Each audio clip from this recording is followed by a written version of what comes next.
Hi everyone, welcome to Achievers online classes. So guys, शुरू करते हैं आज की क्लास। फंक्शन की डेफिनेशन को मैंने बिल्कुल हिंदी में एक तरह से लिख दिया है। इंग्लिश में हम वैसे डेफिनेशन इसकी पढ़ भी चुके हैं, बट ये एक दूसरा तरीका है डेफिनेशन को सीखने का। थोड़ा सा समझ लो। डोमेन का हर एक एलिमेंट को को डोमेन के किसी एक एलिमेंट के साथ एसोसिएशन मिलनी चाहिए, सिर्फ एक ही एलिमेंट के साथ। यानी अगर हम फंक्शन को पढ़ना शुरू करें तो ये जैसे आपका डोमेन है और ये है आपका कोडोमेन। ठीक है, आप क्या करते हो, किसी रूल को अप्लाई करते हो। एफ एक रूल है, एक ऐसा रूल, इस रूल के अंदर जो है, जैसे मान लो मैंने एफ एक्स कोई रूल बना दिया एक्स का स्क्वायर। ठीक है, कि इसके अंदर कोई भी एक्स पुट होगा तो उसका स्क्वायर बन के वो बाहर निकलेगा, वो वैल्यू। ये एक रूल है, इसके अंदर मैंने एक्स पुट किया तो रिजल्ट ये आ गया। ये रूल मतलब ये कंप्लीट एक रूल है। ठीक है, कि एक्स पुट करोगे तो एक्स का स्क्वायर होगा। अगर मैं कोई दूसरा रूल डिफाइन कर दूं, जैसे x equal to x plus one, तो यहाँ पे रूल क्या कहता है कि जो आपने फंक्शन पुट किया उसमें प्लस वन कर दो, और ये वाला रूल ये कहता है कि जो आपने एक्स पुट किया है उसका स्क्वायर कर दो। ठीक है, अब ये जो एक्स है ये जहाँ से बिलोंग करता है उसको हम बोलते हैं डोमेन, और जो ये ऐप का एफ एक्स है ये जहाँ बिलोंग करेगा उसको हम क्या बोलते हैं, कोडोमेन। तो हम एक्स पुट करेंगे तो एफ एक्स एक आंसर आएगा जो हमें कोडोमेन में मिलेगा। तो हम ये कहते हैं कि कोई भी रूल फंक्शन का नाम तब ले सकता है जब वो डोमेन में जितने एलिमेंट हो उन सबको एक एक आंसर जो है वो कोडोमेन में प्रोवाइड कर सके। ठीक है, अगर ऐसा हो कि मैं यहाँ कोई एलिमेंट पुट कर रही हूँ और वो एक एलिमेंट की बजाय दो एलिमेंट के साथ एसोसिएट हो गया, जैसे इसके साथ भी हो गया और इसके साथ भी, ये एलिमेंट इसके साथ तब एसोसिएट होगा, जैसे ए है ये बी के साथ और सी के साथ, दो एलिमेंट के साथ तब एसोसिएट होगा जब मैं फंक्शन में ए पुट करूँ आंसर बी भी आए और ए पुट करूँ और आंसर सी भी आए। ऐसे केस में ये आपका फंक्शन नहीं है। ठीक है, इसी को कहा गया है कि हर एक एलिमेंट को कोडोमेन के किसी भी एक ही एलिमेंट के साथ एसोसिएशन मिलनी चाहिए। ए एसोसिएट अगर बी के साथ हो रहा है तो ए उसी टाइम में सी के साथ एसोसिएट नहीं होना चाहिए। अगर हो गया तो वो फंक्शन नहीं है।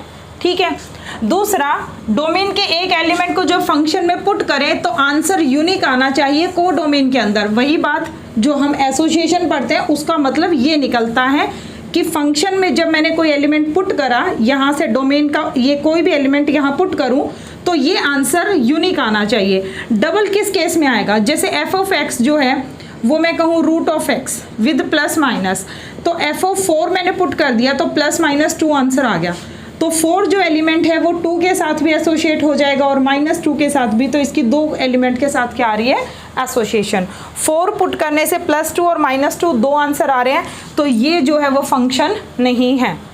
आपको अगर मैं यहाँ रियल का कोडोमेन दे रही हूँ, मेन बात क्या है, तब वह रूल फंक्शन बनेगा गिवन डोमेन और कोडोमेन के लिए। अगर मैं इसका कोडोमेन चेंज कर दूं, अभी तो हम किस में बात कर रहे हैं, जर्नल रियल टू रियल बात कर रहे हैं। अगर मैं यह रियल की बजाय नेचुरल नंबर लिख दूं तो नेगेटिव तो इसमें वैसे ही लाई नहीं करेगा, है ना। तो जब नेगेटिव नंबर इसके साथ है ही नहीं तो बेशक से आप 4 का रूट +-2 लिखते हो, लेकिन इस केस में तो आपको कोडोमेन के एलिमेंट के साथ एसोसिएशन चाहिए ना। तो अब दिमाग कहाँ कंफ्यूज होता है कि कभी तो हम रूट एक्स को कहेंगे फंक्शन है और कभी कहेंगे रूट एक्स फंक्शन नहीं है। डिपेंड किस पे कर रहा है, आपके कोडोमेन पे, कि फंक्शन डोमेन का कोई भी एलिमेंट पुट करे, वो रूल डोमेन का कोई भी एलिमेंट ले तो जो आंसर है वो कोडोमेन के यूनिक एलिमेंट के साथ ही एसोसिएशन दे रहा है ना। 4 की 2 के साथ ही एसोसिएशन होगी, क्योंकि नेचुरल नंबर में तो नेगेटिव आता ही नहीं है, तो बेशक से ये -2 दे, बट आपका तो कोडोमेन में है ही नहीं। और बेशक से मतलब कि इस केस में प्लस वाला ही, अगर -b उसने गिवन करा तो उस केस में तो वैसे ही नहीं होगा ये फंक्शन, क्योंकि आपकी पहली कंडीशन क्या है कि एक एलिमेंट को जब हम पुट करें तो वो कोडोमेन के किसी एक ही एलिमेंट के साथ एसोसिएट होना चाहिए। अब कोडोमेन के अंदर -2 आएगा ही नहीं तो एसोसिएशन होएगी नहीं, इसको इमेज नहीं मिलेगी, तो वैसे भी ये फंक्शन नहीं है। अगर हमें इसको फंक्शन का रूप देना है तो ये नेगेटिव साइन एलिमिनेट करना पड़ेगा रूल में से, और यहाँ नेचुरल नंबर अगर हम लिख रहे हैं और डोमेन को कुछ इस तरह से एडजस्ट करना पड़ेगा कि सिर्फ डोमेन में वही एलिमेंट रहे जिनका परफेक्ट स्क्वायर आपको मिले और को डोमेन के अंदर उनकी इमेज मिले। इसका मतलब ये हुआ कि डोमेन और को डोमेन को जब आप चेंज कर दें, एडजस्ट कर दें, कुछ डोमेन के एलिमेंट हटा दिए, कुछ को डोमेन के हटा दिए, कुछ उसके अंदर इंक्लूड कर दिए, तो fx equal to root x जो रूल है ना, वो तुम्हारा किसी केस में तो फंक्शन बन जाएगा और किसी केस में फंक्शन नहीं बनेगा। दैट मीन्स आपका डोमेन और को डोमेन पे पूरा फोकस होना चाहिए फंक्शन को चेक करने के लिए। अब फंक्शन को ग्राफिकली अगर चेक करना है, फंक्शन इसको आपने ग्राफिकली चेक करना है, क्योंकि ये तो मैंने आपको समझा दिया मैथमेटिकली। ग्राफिकली चेक करना है तो मान लीजिए कोई भी फंक्शन है, ठीक है, उसके ऊपर लगेगा vertical line test. Vertical line test, vertical line test क्या कहता है, जिस फंक्शन को या जिस रूल को चेक करना है कि वो फंक्शन है, उसका ग्राफ बना दो और ग्राफ बना के उस पर क्या डाल दो, वर्टिकल लाइंस। अगर वर्टिकल लाइन एक ही पॉइंट पे कट कर रही है ग्राफ को, है ना, एक ही पॉइंट पे कट कर रही है, यानी x की एक वैल्यू पुट करने से आपको y की एक ही वैल्यू मिल रही है, दैट मीन्स वो फंक्शन है। अब इस तरह का ग्राफ है, वर्टिकल लाइन मैंने ड्रॉ करी, इस पॉइंट पे एक ही वैल्यू आ रही है, यहाँ पे भी कट, कहीं पे भी कट कर लो, ग्राफ को वो एक ही पॉइंट पे कट कर रहे हैं, है ना। लेकिन अगर मान लो ये इस तरह से होता ग्राफ, समझ रहे हो, और एक लाइन मैंने ये डाल दी, एक ये डाल दी, तो ये देखो x की इस वैल्यू के लिए ये वाला वैल्यू भी है, ये वाले पे भी x कट कर रहा है और ये पे भी ग्राफ कट कर रहा है।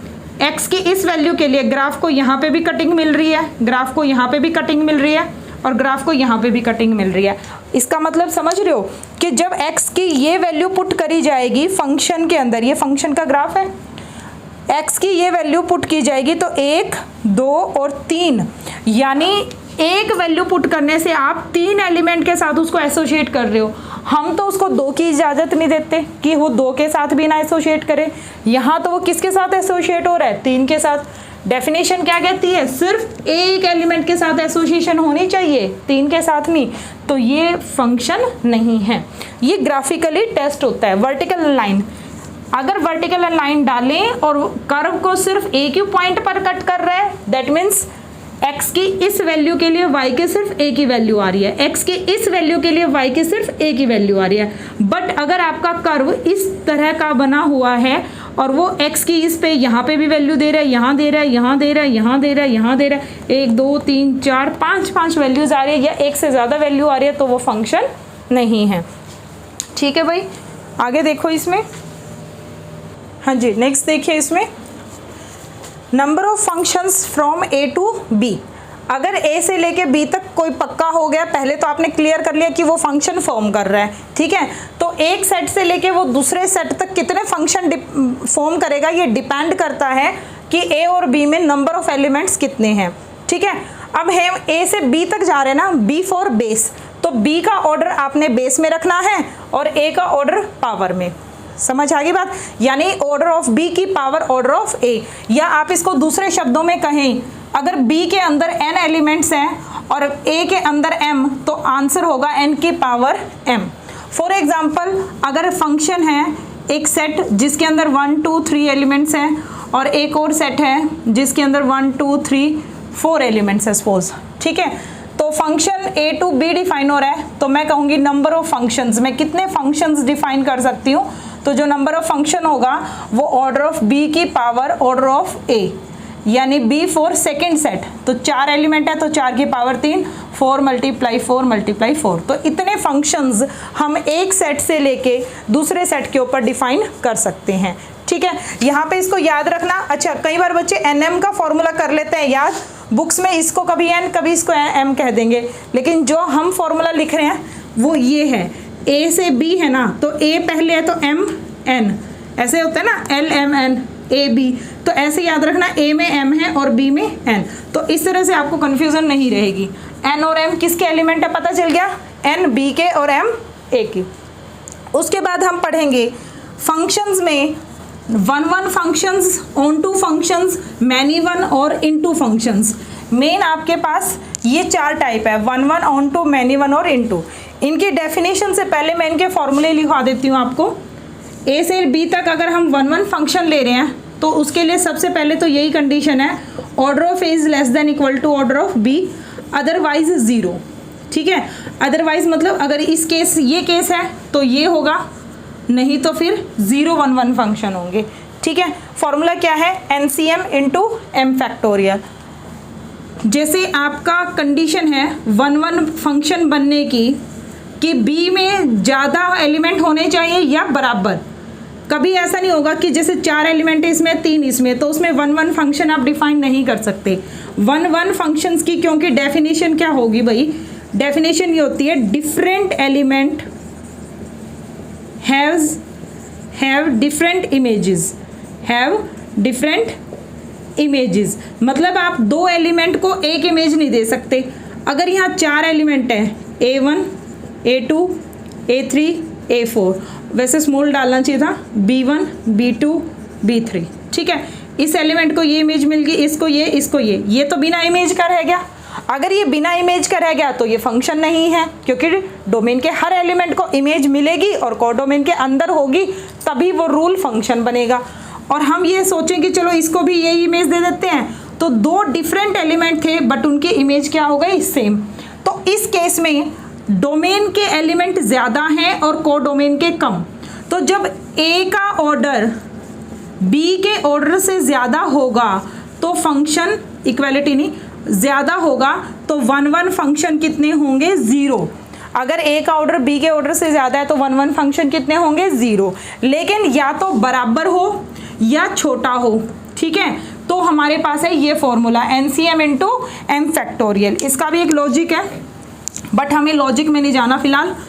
मैथ्स के बहुत सारे चैप्टर है, ग्रेजुएशन लेवल तक करना है सिलेबस, तो थोड़ा सा आप लोगों को भी एफर्ट्स करने पड़ेंगे इस चीज़ में कि जो मैं समझा रही हूँ उसको करो, उतना याद करो। ठीक है, और उसके ऊपर क्वेश्चंस की प्रैक्टिस करो, मतलब खुद से भी आपको एफर्ट डालना पड़ेगा। एनसीएम इंटू एम फैक्टोरियल को सॉल्व करके परम्यूटेशन का भी एक फॉर्मूला बन सकता है जो आपको कई बुक्स में मिल जाएगा, NCM into M factorial, that is NPM.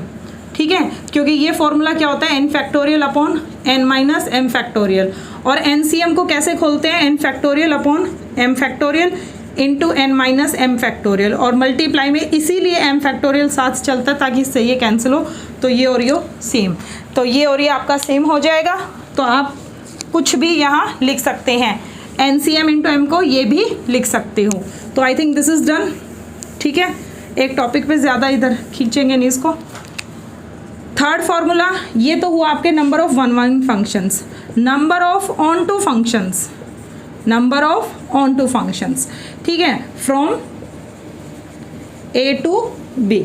अब वही बात है भाई, जब ऑर्डर ऑफ ए आपका बी से ऑर्डर ऑफ बी से लेस था तो आपके 1 1 फंक्शन डिफाइन होते थे। अब ऑर्डर ऑफ बी जो है वो लेस देन इक्वल टू क्या चलना चाहिए, ऑर्डर ऑफ ए से। और फॉर्मूला है sigma R 1 to n N C R -1 की पावर n माइनस आर और r की पावर m। ठीक है, ये formula when this condition hold. Clear होगी मेरी बात, ऑन टू फंक्शंस के लिए ये फॉर्मूला आपका रहेगा। उसके बाद आ जाओ आप मैनी वन फंक्शंस। तो इसमें मैं एक सीधा सा बता रही हूँ, टोटल नंबर ऑफ फंक्शंस में से, टोटल नंबर ऑफ फंक्शन में से माइनस कर दो number of 1 1 functions, number of 1 1 functions. चौथा, पांचवा आपका है इनटू फंक्शंस। तो इसके लिए फॉर्मूला रहेगा टोटल नंबर ऑफ फंक्शन में से माइनस कर दो number of onto functions. ठीक है भाई, ये 2 रूल और इसके हैं। अब आपको ये बात समझनी होगी, is this clear to all?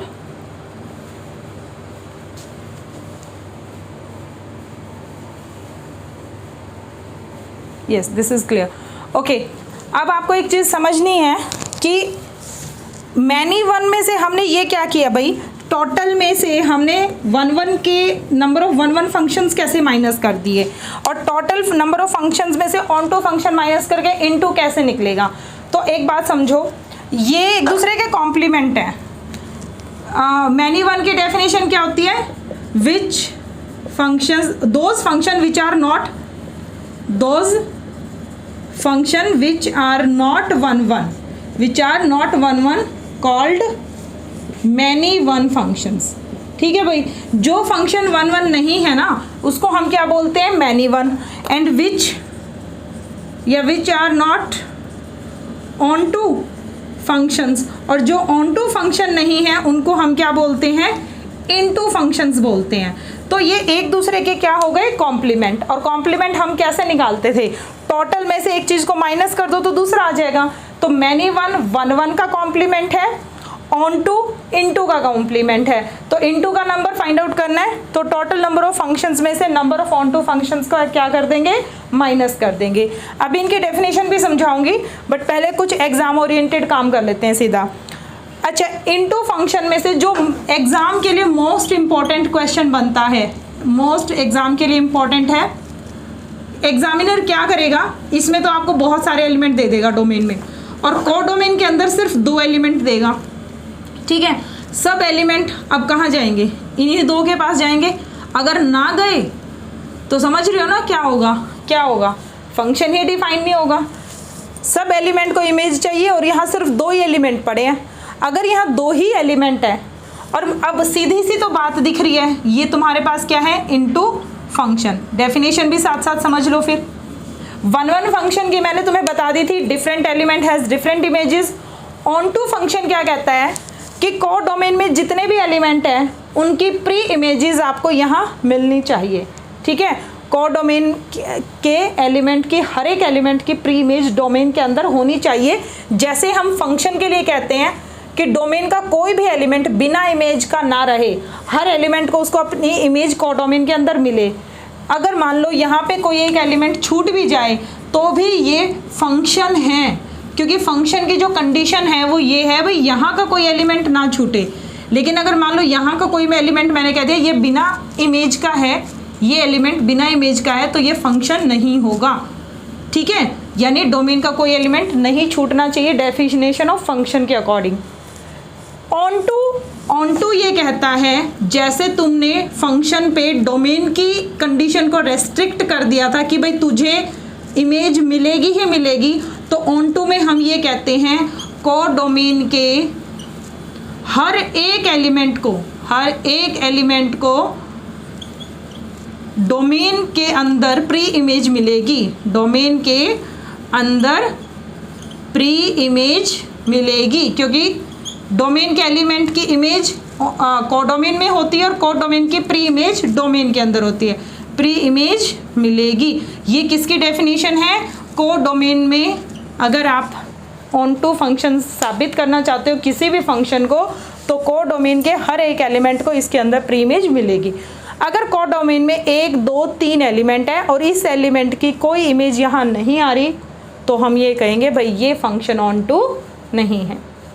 ठीक है, अगर ये हटा दें that means this function is onto. Clear हो गया।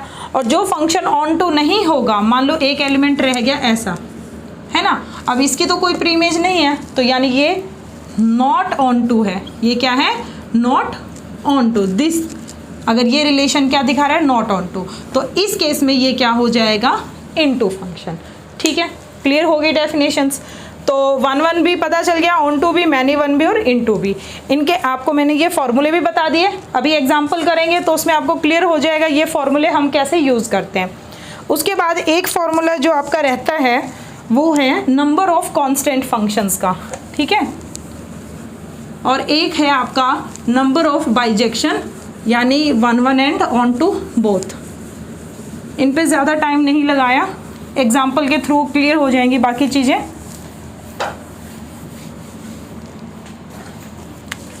तो भाई नंबर ऑफ बाइजेक्शन, ठीक है।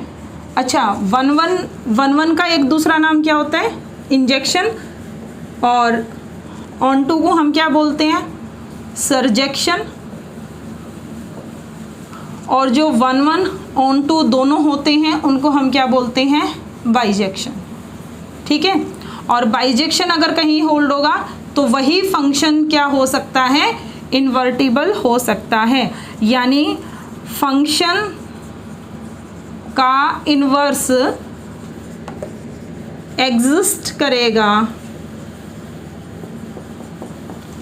अगर फंक्शन 1 1 एंड ऑन टू दोनों हैं।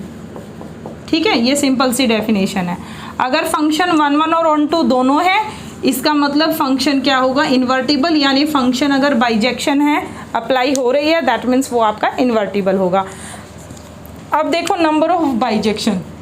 भाई बाइजेक्शन 1 1 और ऑन टू की कंडीशन इकट्ठी तब होल्ड होगी जब डोमेन का ऑर्डर इक्वल होगा कोडोमेन के ऑर्डर के साथ। पहली तो ये कंडीशन है। अगर डोमेन के अंदर n एलिमेंट है तो कोडोमेन में भी n ही होंगे और नंबर ऑफ बाइजेक्शन बन जाएगा n factorial. That is the formula. Clear.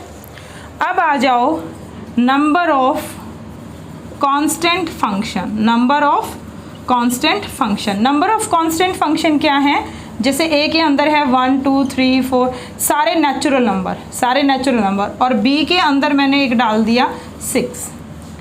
ठीक है, इसका मतलब एक ही एलिमेंट है ना, 6 है।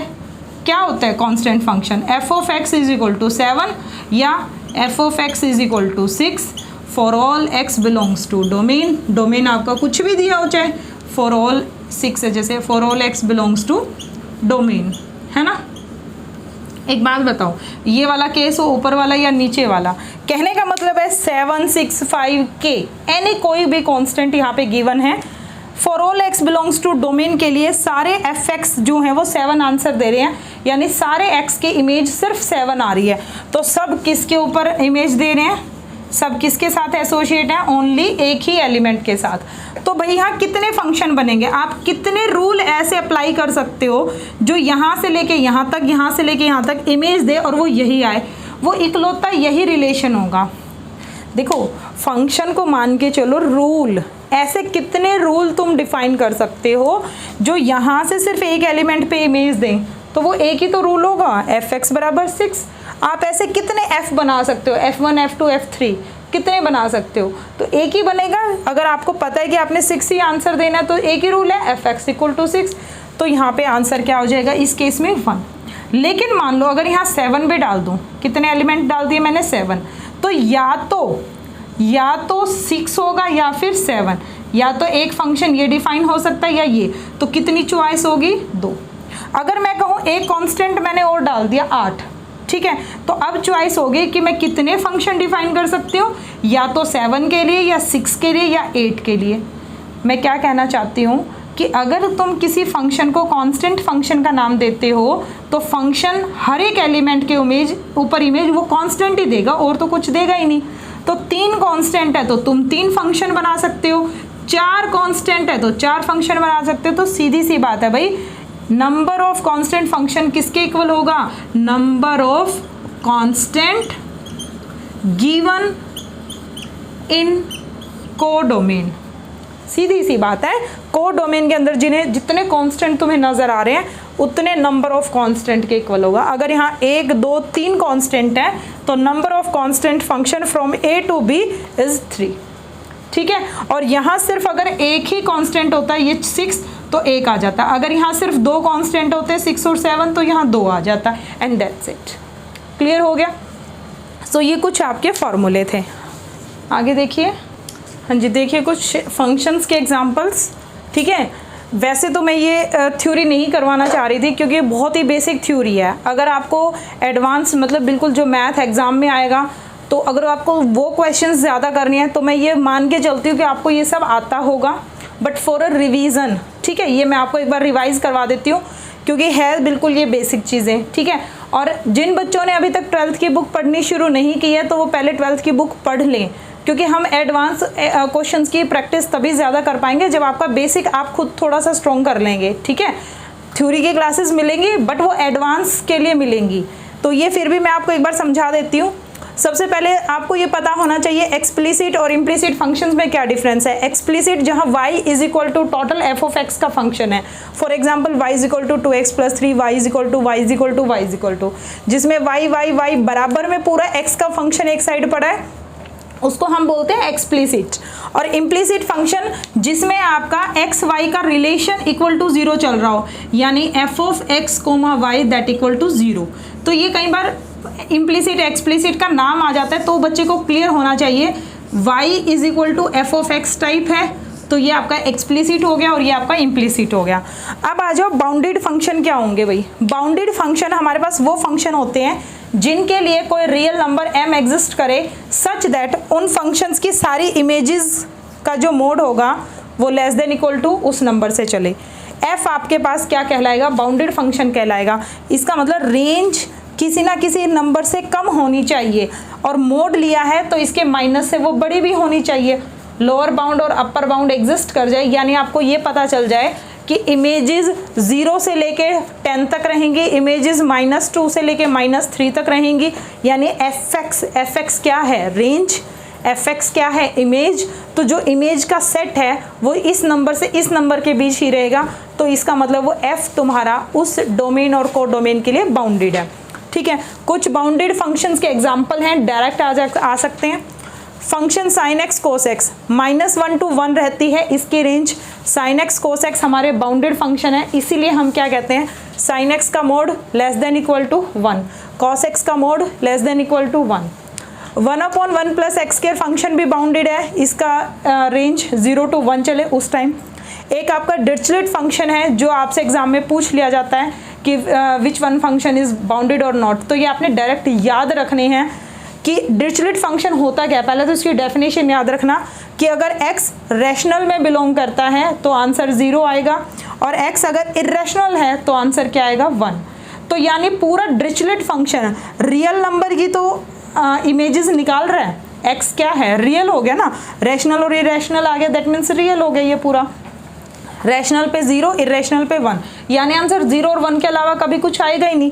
तो इसकी रेंज क्या हुई, 0 और 1 का सेट। मैंने यहाँ इंटरवल नहीं लिखा, कर्ल ब्रैकेट लगा के इसको सेट की फॉर्म दी है। सेट का मतलब ये हुआ भाई सिर्फ 0 और 1 दो एलिमेंट, और जैसे ये 0 to 1 या -1 to 1 इंटरवल की फॉर्म होते हैं, that means infinite many element होते हैं इनके अंदर।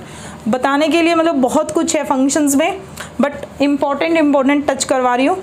अनबाउंडेड फंक्शन के एग्जांपल आपसे पूछे कोई, secant x cosecant x unbounded है, इनकी रेंज याद कर लो।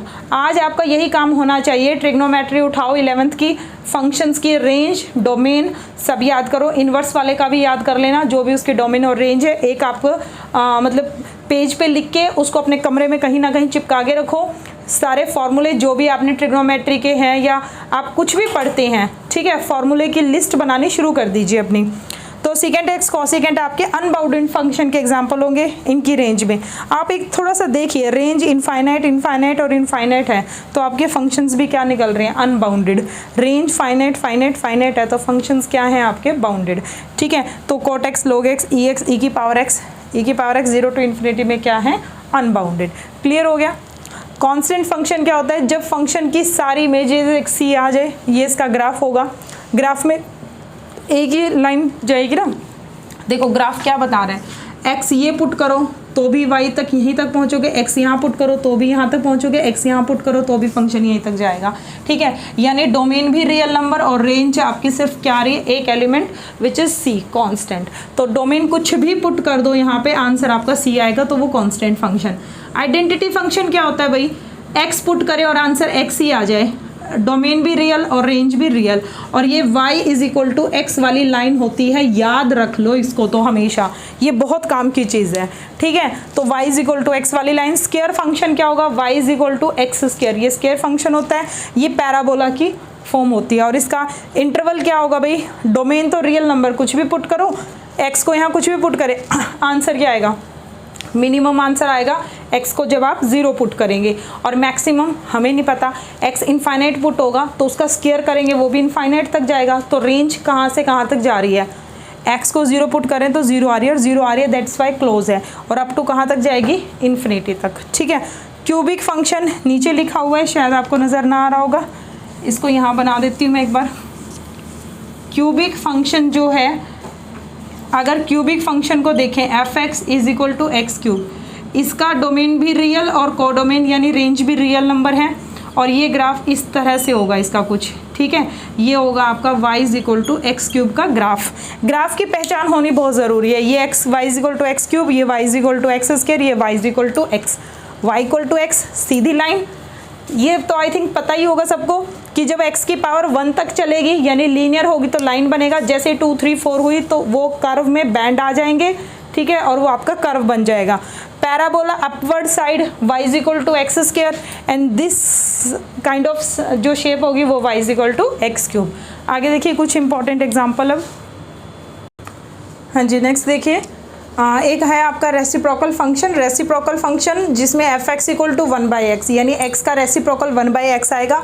डोमेन इसका क्या होगा, देखो भाई डोमेन में हम वो एलिमेंट को माइनस करेंगे जिनकी वजह से नीचे ज़ीरो बने, डिनोमिनेटर जिसकी वजह से ज़ीरो बनेगा तो वो आंसर इन्फिनिटी आ जाएगी, इसलिए हम उसको एलिमिनेट कर देंगे। तो डोमेन रहेगा रियल में से ज़ीरो नंबर को माइनस कर दो। 1/x को किसी से दिक्कत नहीं है, बट अगर मैंने x को नीचे ज़ीरो पुट कर दिया तो ये वैल्यू डिफाइंड नहीं होगी, इसलिए रियल में से ज़ीरो को माइनस कर दिया। और आप x को जो मर्जी पुट कर लो, x को सारी पॉजिटिव वैल्यू दे के देख लो या नेगेटिव, आंसर या तो प्लस में आएगा या माइनस में आएगा, बट आंसर कभी भी ज़ीरो नहीं आएगा इसका। तो इसलिए रेंज में से भी कौन माइनस हो गया, ज़ीरो। आंसर मतलब x जहाँ बिलोंग कर रहा है वो तुम्हारा डोमेन, और जहाँ एफ एक्स बिलोंग कर रहा है वो तुम्हारा कोडोमेन, मतलब रेंज, जो आपकी रेंज बनेगी इमेजेस का सेट। तो आपका एफ एक्स था 1/x, तो x डोमेन है, डोमेन मतलब r में से आपने ज़ीरो हटा के कोई भी नंबर पुट किया, 1/2 1/3 1/-1 1/√2 1/√3 कुछ भी पुट करो, बट ये हमेशा एक पॉजिटिव या नेगेटिव नंबर रहेगा, बट ज़ीरो कभी भी नहीं होगा। तो 1/x की जितनी भी वैल्यूज़ आएंगी वो सारी रियल होंगी सिर्फ ज़ीरो को छोड़ के। तो इसलिए डोमेन और कोडोमेन इसका ये होगा, और ये इसका ग्राफ बनेगा इस तरह से आके यहाँ डाउन, इस तरह से आके आपका यहाँ डाउन। पहचान होनी चाहिए कि किसका ग्राफ जो है वो कैसी शेप का है, ठीक है। उसके बाद है एक मॉडुलस फंक्शन। मॉड में x में मैं प्लस माइनस कुछ भी पुट कर सकती हूँ, लेकिन आंसर हमेशा पॉजिटिव आएगा और ज़ीरो भी आएगा, क्योंकि जब x को ज़ीरो पुट किया जाएगा तो ये ज़ीरो बन जाएगा, इसलिए ज़ीरो की तरफ क्लोज और इन्फिनिटी की तरफ ओपन। रेंज रहेगी ज़ीरो से इन्फिनिटी तक, और ये रहेगा, देखो जब कोई तुम्हें पता है ये हमेशा पॉजिटिव रहेगा तो ये y की पॉजिटिव वैल्यू तो है, ये है क्या, ये y तो है, यानी y हमेशा पॉजिटिव रहेगा, यानी पॉजिटिव की तरफ बनेगा। ये y बराबर -x वाली लाइन होती है और ये y बराबर x वाली लाइन, तो ये किसका ग्राफ होता है भाई, मॉडुलस फंक्शन x का, ठीक है। और इसकी रेंज क्या रहेगी, 0 से लेके इन्फिनिटी तक। आगे आ जाओ, सिंपल क्वेश्चन है 12th बेस के। इस फंक्शन का डोमेन निकालना है, इसका डोमेन, इसका डोमेन और रेंज सबकी। डोमेन के लिए आपने मैंने बताया था रूट कब डिफाइन करता है, जब 2x - 3 greater than equal to 0 हो, यानी x greater than equal to 3/2। तो सिंपल यहाँ आ ही गया, x कहाँ बिलोंग कर रहा है भाई, 3/2 से लेके इन्फिनिटी तक, तो इसका डोमेन हो गया 3/2 से लेके इन्फिनिटी, ठीक है। अगर मैं x को यहाँ पे कुछ भी नंबर पुट कर दूँ, यानी मैं x को 3/2 से इन्फिनिटी बड़ा कोई भी नंबर पुट कर रही हूँ, यानी सबसे पहले तो मैंने 3/2 ही पुट कर दिया, 3/2 पुट किया तो 2 से 2 कैंसिल, 3 - 3 0, यानी 0 आ रहा है, तो रेंज भी कहाँ से कहाँ तक जाएगी, 0 से लेके इन्फिनिटी तक, ठीक है। तो ये हैं आपके आंसर। इस तरह से आप समझ रहे हो रूट वाला फंक्शन डिफाइन कब होता है, जब अंदर वाले फंक्शन को आप ग्रेटर देन इक्वल टू 0 कह देते हो, यहाँ से x जहाँ बिलोंग करेगा वो डोमेन, और x की ये वैल्यू पुट करने से आपका ये कहाँ से कहाँ तक लाई कर रहा है वो आपकी रेंज, ठीक है। इस क्वेश्चन में अब मैंने बताया था फंक्शन को देख के सबसे पहले क्या करना है, अगर रैशनल फंक्शन नीचे है ना तो अपना डोमेन जब आप निकाल रहे हो तो रियल में से वो नंबर माइनस कर दो जिसकी वजह से नीचे 0 बन सकता है। x को अगर मैं 2 पुट करूँगी तो 2 - 2 नीचे 0 बनेगा, इसलिए x को मैं क्या हटा दूँ, पहले 2 हटा दूँ, ठीक है। अब मैं यहाँ कुछ भी पुट कर लूँ, रेंज कुछ भी आएगी, और फिर भी अगर आपको रेंज निकालने में दिक्कत है तो आप इसको ऐसे कर लो, x - 2 = y, और क्रॉस मल्टीप्लाई कर दो, yx - 2y = 1, yx = 1 + 2y, और x = 1 + 2y अपॉन में y, ठीक है। इससे आसान रहेगा। पॉजिटिव अगर ऊपर है तो उससे कोई दिक्कत नहीं है, बट y देखो, y = 0 है ना, तो y = 0 दिक्कत देगा, तो यानी आपको x ऐसा कुछ नहीं मिलेगा y बराबर 0 के लिए, यानी रेंज में से भी आपको क्या माइनस करना पड़ेगा, ज़ीरो हटाना पड़ेगा रेंज ऑफ फंक्शन से। ठीक है, रेंज ऑफ फंक्शंस का मतलब आपको ये आंसर, रैशनल फंक्शन कभी भी होता है, जैसे ये था रेसिप्रोकल फंक्शन 1/x, तो रेंज में से क्या माइनस हुआ था, 0। सिंपल आप यहाँ पे भी हिसाब लगा सकते हो कि x को मैं डोमेन का कोई एलिमेंट ऐसा कैसे पुट करूँ कि ये मेरा 0 बन जाए पूरा फंक्शन। x इन्फिनिटी थोड़ा ना पुट कर सकते हैं हम। ठीक है, डोमेन की r-0 जब हम पुटिंग करते हैं ना फंक्शन के अंदर, तो हम फाइनाइट वैल्यू पुट करके चेक करते हैं। तो इस हिसाब से भी आपका यहाँ क्या बनेगा, r-0, यानी आप 0 को सब्ट्रैक्ट कर दो। नेक्स्ट देख लीजिए, x² + 3, x को कुछ भी पुट करो भाई, किसी को कोई दिक्कत नहीं है, क्योंकि उसका क्या होना है, स्केयर होना है। कोई फंक्शन रैशनल में, रूट में कुछ गिवन ही नहीं, ना रैशनल है ना रूट है, तो x सिंपली कहाँ बिलोंग कर रहा है, आपका रियल को। ठीक है, और अगर x में यहाँ कोई रियल नंबर पुट कर रही हूँ तो आंसर भी मेरा क्या आएगा, रियल ही आएगा। कैसे आएगा भाई, रियल। फंक्शन की जो वैल्यू होंगी दैट शुड बी, हाँ, x बिलोंग टू रियल, यानी रियल नंबर में कोई भी पुट करूँ, लेकिन माइनस का पुट करूँ, प्लस का पुट करूँ, स्केयर हो जाएगा। स्केयर क्या बनेगा, पॉजिटिव। ठीक है, और x² + 3 आपका क्या रहेगा, greater than equal to 0, always greater than equal to 0। ठीक है ना, क्योंकि पॉजिटिव नंबर में कुछ पॉजिटिव ऐड कर रहे हो। तो जब आपका ग्रेटर देन 0 रहेगा, यानी ये तो पता है कि अप टू इन्फिनिटी जाएगा, यानी पॉजिटिव साइड, बट स्टार्टिंग कहाँ से होनी है, x को मिनिमम 0 पुट करके देख लो, तो 3 to इन्फिनिटी। तो ये आपका क्या रहेगा, रेंज आ जाएगी 3 to इन्फिनिटी। ठीक है भाई, तो ये आ गई आपकी range of the function, equal आएगा। f(x) बिलोंग कहाँ करेंगे, रेंज ऑफ फंक्शन में, and that set is equal to this. ठीक है, उसके बाद आपका सेम ये है 1/x² + 2। ऑब्वियस ही बात है, x को आप 0 पुट करो, नेगेटिव पॉजिटिव कुछ भी पुट करते, पहले तो हम डोमेन निकालते हैं, x को हम पुट क्या करें। ठीक है, कुछ भी पुट करें, but x² + 2 would not be 0, 0 नहीं होना चाहिए। तो अपने डोमेन में से वो एलिमेंट हटाओ जहाँ ये 0 हो रहा है। तो x² तो कभी भी नेगेटिव वैसे भी नहीं हो सकता, कभी 0 होगा ही नहीं है। x को मैं जो मर्जी पुट कर लूँ, उसका स्केयर हमेशा प्लस होगा, और प्लस वाले नंबर में प्लस ऐड करेंगे तो वो पॉजिटिव, यानी ये नंबर हमेशा क्या रहेगा, ग्रेटर देन 0। ये ग्रेटर देन 0 रहेगा तो डोमेन में रियल रहेगा, रियल में से कुछ माइनस करने की ज़रूरत नहीं है। माइनस तब होता जब यहाँ मुझे कोई पॉइंट ऐसा मिल सकता था जो इसको 0 वैल्यू बना देता, लेकिन अभी इसको कोई भी 0 नहीं बना सकता, ये हमेशा 0 से बड़ा रहेगा, तो डोमेन तुम्हारा रियल रहेगा। अब आ जाओ रेंज। तो सिंपली अगर वैसे हिसाब लगा लो भाई, मैं इसको क्या पुट करूं, x को मतलब जैसे 1 2 3 -1 0 कोई भी वैल्यू दे रहे हो, तो रेंज कहाँ से कहाँ तक लाई कर रही है। अगर उसमें दिक्कत आ रही है तो is equal to y put कर लो, वहाँ आसान रहेगा। ये हो जाएगा y(x² + 2y that is equal to 1, और यहाँ से आपका x² की वैल्यू आ जाएगी 1 - 2y अपॉन में y, और ये आ जाएगा रूट। अब देखो जैसे ही ये रूट आ गया तो अब इसको आपको वैसे ही डिफाइन करना पड़ेगा। y को मैं क्या पुट कर सकती हूँ, y को मैं अगर 0 पुट करूँगी तब भी केस ख़त्म, खेल ख़त्म हो जाएगा। और ऊपर नेगेटिव है, देखो इस केस में कहाँ था, एक पॉजिटिव था, इधर वाले में पॉजिटिव था तो मुझे इतनी दिक्कत नहीं थी। 3 to इन्फिनिटी यानी पॉजिटिव वैल्यूज़ कहाँ था, इसका रेंज रियल में से सिर्फ 0 माइनस हो रहा था, है ना। आप बाकी कोई भी वैल्यू यहाँ पुट कर सकते थे, बट यहाँ पे आपको क्या करना पड़ेगा, एक तो 0 को आपको हटाना पड़ेगा, दूसरा रूट आ गया है तो रूट के अंदर 1 - 2y को ग्रेटर देन इक्वल टू क्या करना पड़ेगा, 0। तो ग्रेटर देन इक्वल टू 0 सारी कंडीशन लगाएंगे तो ये आपका रहेगा y <= 2 और ग्रेटर देन 0। तो आंसर आएगा आपका 0 से 1/2। ठीक है, तो ये इसकी रहेगी रेंज। तो आज की वीडियो को यहीं स्टॉप करते हैं, बाकी आपको नेक्स्ट वीडियो में मिलेगा। ठीक है बच्चे, थैंक यू सो मच।